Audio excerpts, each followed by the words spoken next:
So I find some of them to be unethical, if not reprehensible, and dishonest. They never apologize. If No. they have to correct, it's in a small correction in print. You'll never see it. Well, they were Oh, they we're were sorry. doing they were doing what their bosses told them to do. That's Oh, that's the yes. bottom line. Last question, and you write about this in the book, but I don't want to be intrusive on this subject because it's just wrong.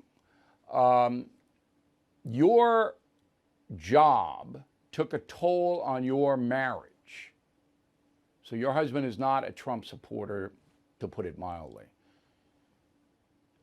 No, I think George's reaction to my job took a toll on my marriage. My job certainly didn't. Okay, Um, so you have One's my children. job, one's my marriage. He decided to change his mind about Donald Trump and me. The facts are important here. George urged, if not insisted, I take my shot in 2016, Bill, when Mr. Trump asked me to be campaign manager. George was there on election night crying in his black MAGA hat at the New York Hilton. He, like me, accepted a big job by President-elect Trump in the administration. He was supposed to be the head of the civil division at the Department of Justice. That's a big job. And he accepted it.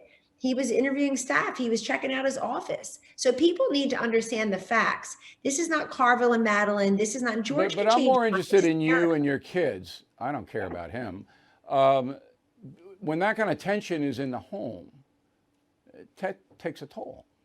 Yes, I try to protect my kids from that, which is why I never responded in kind or at the time. So I wasn't tweeting back at George. I had the tweeting men in my life, Donald Trump and George. But the president was very good to me, Bill. He could have asked me to leave. He could have said, this is too much for us.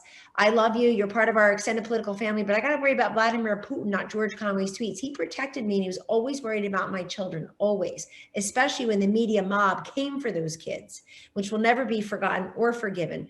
But I also, as a mother, my first job always is to protect my four children. They're the four chambers of my heart, and I did the best I could, including leaving the job on my terms and my timeline that I loved very much, Bill. But I did that Yeah, you have a to good line. create Less less drama, drama, more more mama. mama. That's a Yes, good line. All right, the book take it on is that. Here's the Deal, a memoir by Kellyanne Conway. As I said, I held my interest, and I hope you check it out.